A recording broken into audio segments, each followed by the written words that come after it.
Hello, my name's Ken Kinter, and I'm an assistant professor at Rutgers University. The purpose of this video, it's the third in a series of videos regarding group facilitation. I definitely recommend you catch the first two before catching this one, although this one is a little more specific and independent. Definitely recommend catching those first two either way. This one is geared specifically towards social skills groups for people with severe and persistent mental illness. As always, my contact information is on the bottom of this slide.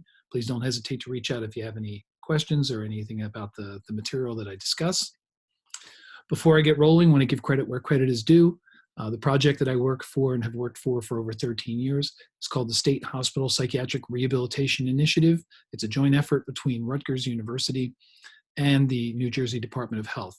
Their financial support and other types of support as well make our mission possible, which is to improve the quality of care and also the quality of the working conditions at New Jersey state psychiatric hospitals. It simply would not be possible without them, so we are grateful for their support. So we're going to talk about today, as the previous two videos, we talked about aspects of groups in general. We're going to get a little more specific in terms of a specific type of group for specific populations. So the type of group are social skills groups. We're going to talk about why social skills groups are helpful, being able to assess them, document them, plan them, deal with the problems that come up with them, which are many. We're going to talk about addictions to a certain degree as well, because that ties in with this as well, and also gives you some additional resources or places to go. There's no way one video makes you an expert, but hopefully this is either a review for you or a good starting point. We can also guide you to some resources that will help you as well. All right, busy slides, I apologize, but we'll talk over it quickly. So social skills are just basically our skills that we have with different people, interactions with other people. We are social animals, and we have lots of contact with other people. Now, the social skills that we have fit into a couple different categories. The first category is receptive skills. These are the cues we get from outside, how perceptive we are about what's going on around us. And that encompasses being able to interpret incoming information, how other people see us. How do we interpret these visual and other cues we get from other people? Some of them are verbal, some of them are nonverbal. How good are we at catching that hint? The next one is the expressive, the outgoing. What I say, what I do, how I say it, the distance with which I say it, and that's where this proxemics part comes in. If I try speaking to you and I am right on top of you, you might not listen as well because you're going to be too concerned with my proximity rather than what I'm saying. So receptive is how I deal with the incoming, expressive is the outgoing, and then in addition to that, we have situational skills that are specific to a certain thing.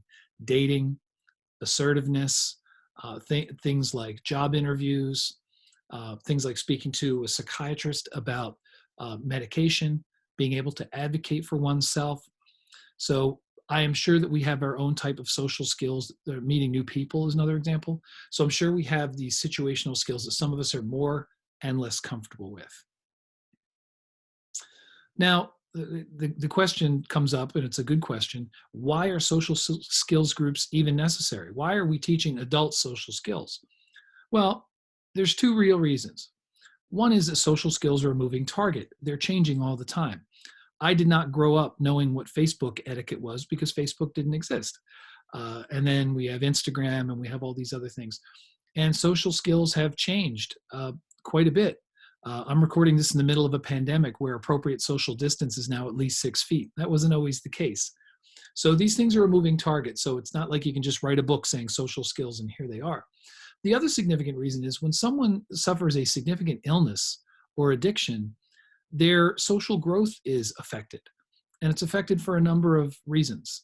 The illness may affect their brain development if it hits during a young age, like much mental illness does. There may be less of a motivation to be social because the outside world might be scary, or there may be fear of it aggravating the illness.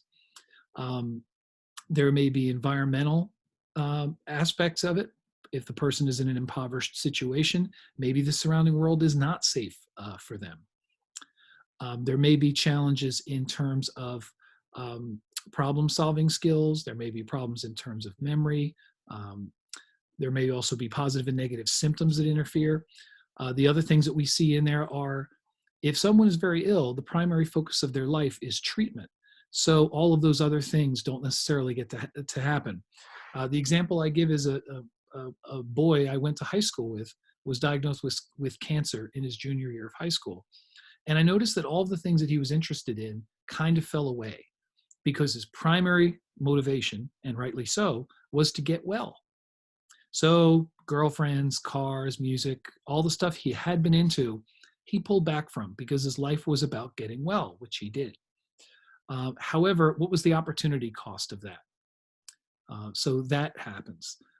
And then there's and I'm talking about someone with a medical illness.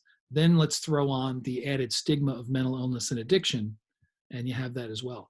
So what happens is, and this is kind of common in the addictions literature, the age where someone comes down with an addiction or a mental illness, there's part of them that stays at or near that age. And we all know people who are in their 30s, 40s, and 50s who act very much like teenagers or children because that was when their social skills growth was inhibited. So while they were sick, while they were in the hospital, while they were dealing with all these other things, they didn't have a chance to move forward in this area. And now here we are. If you ever want to see an illustration of this, a Hollywood illustration of this, watch the movie Awakenings, Robin Williams and Robert De Niro. I don't want to give the story away, but it talks about what I'm saying, and it's a great movie. So we'll go from there. So the other why of social skills training is let's teach people new skills. They will retain these skills. They'll be able to generalize these skills to other skills.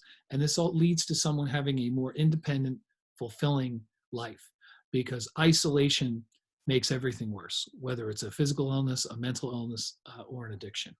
And then the other part is the more independent, the more locked into life someone is, we find that there's a positive impact regarding their symptoms and their relapses. The more connected they are, the better their safety net is. And then hopefully that keeps them out of that loop of hospitalization and incarceration and all that other good stuff that comes along with it.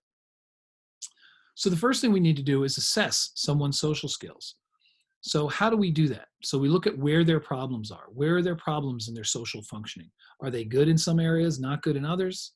Are they bad in areas overall? Are they not acting in, what we consider an adult or age-appropriate manner?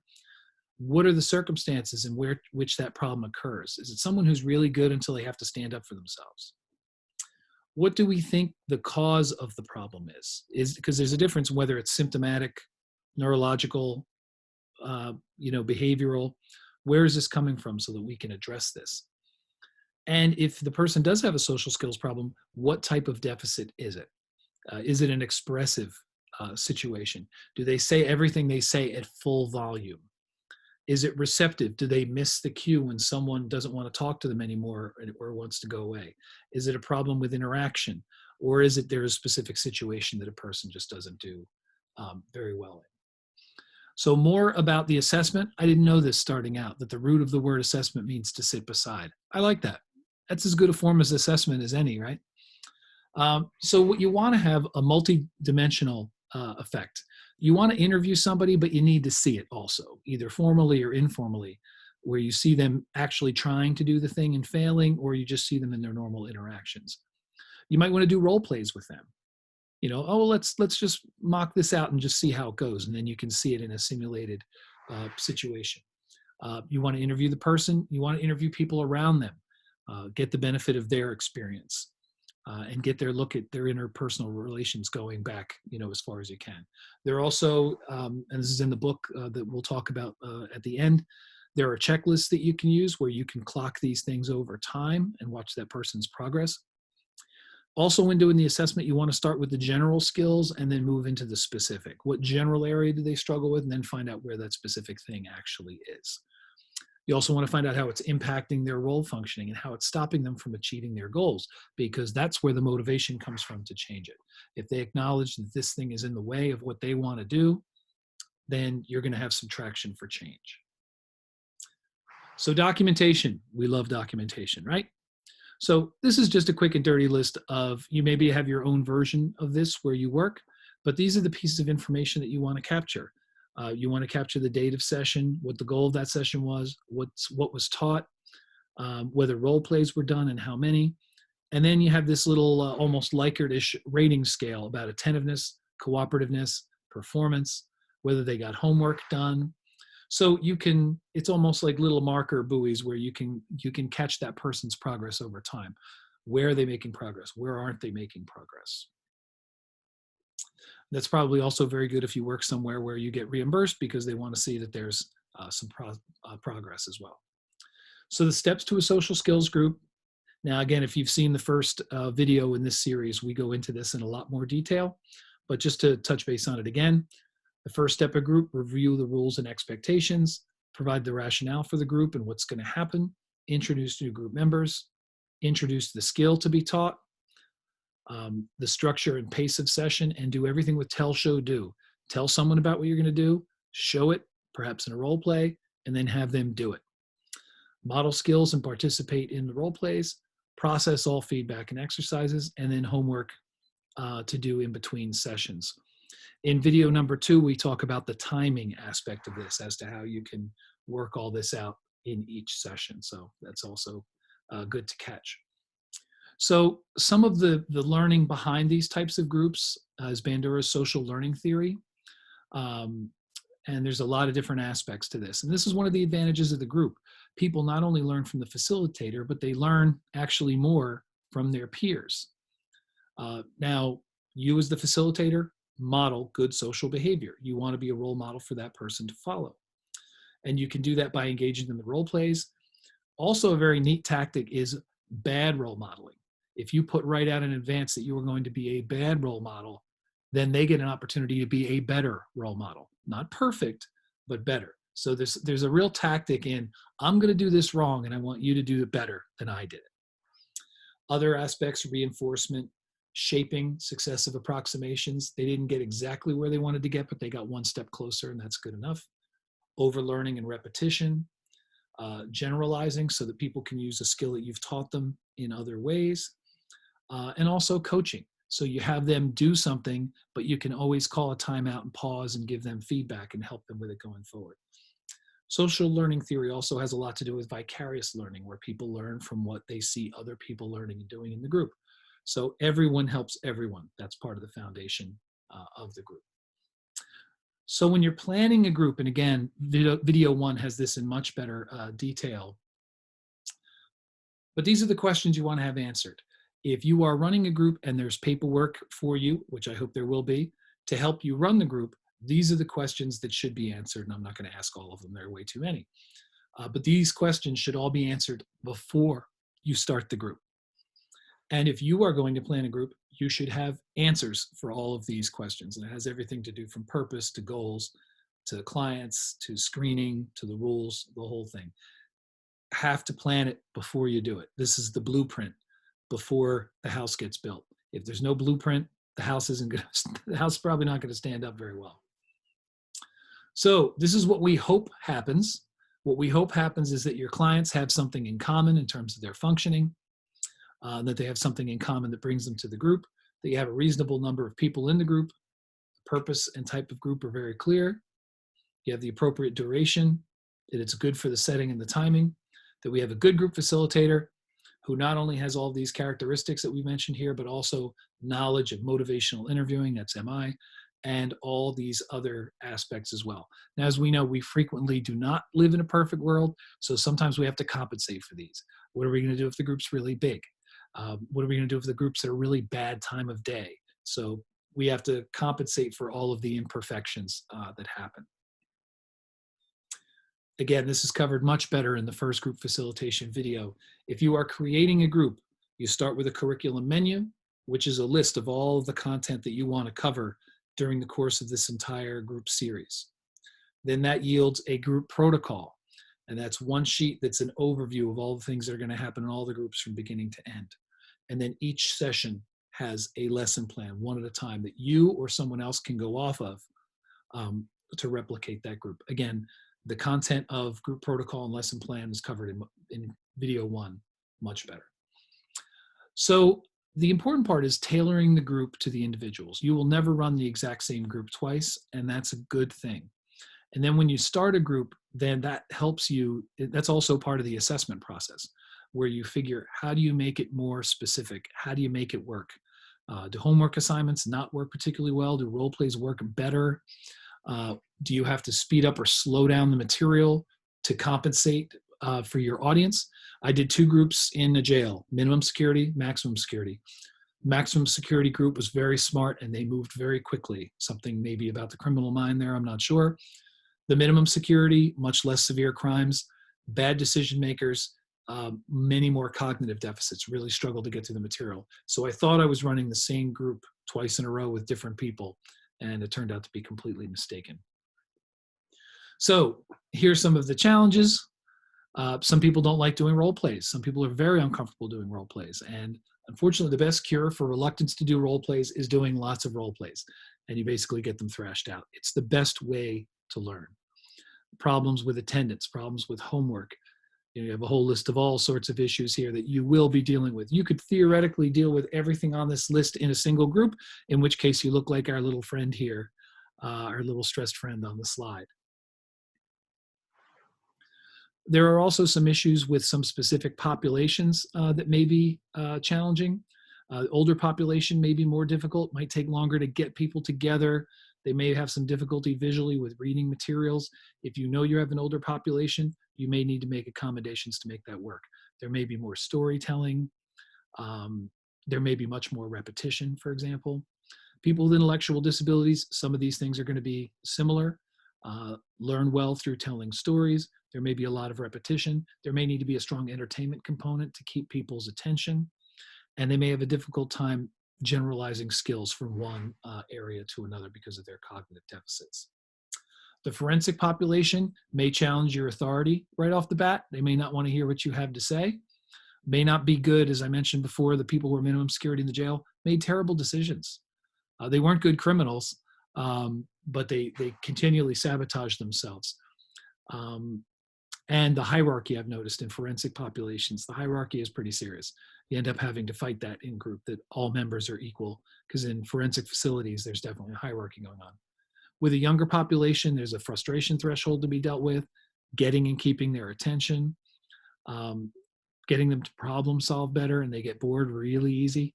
So it's entirely possible that some of these groups of people you might be better or worse at working with. And it's better if you work with a population that you have a better connection with. But know that even if you're running the exact same group with these different populations, you're going to make changes. Even the length of group might be different. You might have to do a shorter group with a younger population or a geriatric population, because that's just all the attention span you're going to get. So the other benefits of the social skills group, specifically when it comes to addiction adds a couple more dimensions to it. And again, to my knowledge, most of the people that have a severe and persistent mental illness have an addiction going along with them, at least one. So that becomes an additional challenge, because now you have the symptoms that they're dealing with psychiatrically, but then you also have these addiction issues as well. And as one addiction moves out, there's a challenge with another one moving right in the door. New Jersey, where I work, has what they call a no wrong door principle, which is we don't separate people with addictions from people with mental illness. Again, it's mostly the same people, but even then it doesn't do well to separate. Definitely encourage you catching the videos on stages of change and motivational interviewing that are geared very well, not only to people with mental illness, but also to people with addictions. And some specialized training on addictions wouldn't be a bad idea either. There's something called the behavioral treatment for substance abuse and severe and persistent mental illness. The details of this are in the book that I'm going to describe at the end. However, I thought it was worth mentioning. It's a 6-month group treatment. It focuses on specific situations, role-playing situations where a person might be tempted to use. I know one of my colleagues has role-played being a drug dealer so many times that she's actually really good at it now. It's not abstinence mandatory. In fact, a person doesn't even have to want to quit. They might just be there for informational purposes, but there's a lot of skill training involved. Again, when do addictions start? Teens, preteens, and all that time where that person spends in addiction was not spent learning healthy social skills. In fact, the only relationships they may have may be drug friends. So there's a lot of unlearning that needs to do before the learning happens. So some closing tips on this is, again, watch your colleagues, see what they do well and what they don't. It's great to have people sit in and watch what they do. If there's someone who's been doing this for a long time, or they really look like they know what they're doing, watch them. Be a complete and total sponge. Get in a group on your own. For those of you who work with addictions, I would recommend attending an open 12-step meeting. Open meaning it's open to visitors and people that may be non-addicts. You will see what works and what doesn't in a group setting there. Or to get in a group if you've got your own stuff, go to a group for that. Persistence and positive reinforcement are key. Never underestimate cognitive deficits. They're a real challenge to work with in group. Don't work in isolation. Don't ever be afraid to reach out to your clients and ask them whether things are working and what they like and what they don't like. And don't hesitate to reach out to your colleagues about what works. Someone of your colleagues has an answer to the questions and the problems you're having, I guarantee it. This is more about teaching than training. There's a lot more of a support piece going on to it. And teaching is a little more comprehensive than just training about a specific thing. Build stress management in as well, because change is very stressful. Part of the reason why a person may have not developed social skills is because once you're aware that you're behind, then there's this fear and shame piece, and there's this pressure to pretend that you don't know any different. So part of what you're going to be building in is how can we create a safe, relaxing environment where people feel safe admitting or displaying that they have some skills deficits, and then also learning how to make those up. Again, there's nothing great about somebody in their 20s, 30s, and 40s finally learning how to ask a guy or a girl out on a date because they've never had the opportunity before. All right, summary of what we've covered so far. Social skills involves dealing with other people, the receptive skills coming in, the expressive skills going out, and situation-specific skills. People with mental illness, addictions, and severe medical issues develop social skills deficits. It's just not a priority. Assessment should be targeted and multidimensional. Again, diagnose something before you take it on. Documenting social skills groups is critical so that you know the person's making progress, so that the person themselves knows they're making progress, and the people that reimburse you know that they're making progress. As with all groups, planning is critical. No planning, no good group. That's pretty much how that works. You have to tailor the group to the individual and the setting involved. So even if you think you've got it right at the gate, you're going to end up doing it again, tweaking it to make it work for your people. Addiction adds a whole other dimension to this aspect, as we talked about before, and maybe a whole other level of resistance as well. Would also definitely recommend that you get all the additional support and resources that you can. Group can be very helpful, can be very beneficial. It can also be very excruciating for the facilitator and the participants if it isn't going well. So as I talked about before, these are some great resources. Most of what we talked about today in this video comes out of this Bellac book, The Social Skills Training for Schizophrenia. And again, the back half of the book are all sample groups for all sorts of social skills situations. If you run a social skills group, chances are this book probably has better materials in it for how to run a social skills group than what you have where you work. I would definitely make the investment in it. Corey is also really good in terms of group, and there's his video Groups in Action is also very helpful. I mentioned the Jacobs book, and that also has some great videos with it as well. And Yalom is one of the founding books in the field of group therapy. It's a little dated, but it's a classic. And it's available used everywhere because everyone has one. If you liked this video, the website at the bottom, this is where the repository for where all our videos are, including the first 2 videos in this series. There may be other videos being made to follow as well. Anyway, I thank you for your time and your attention. Hope to talk to you again real soon. Take care. Bye-bye.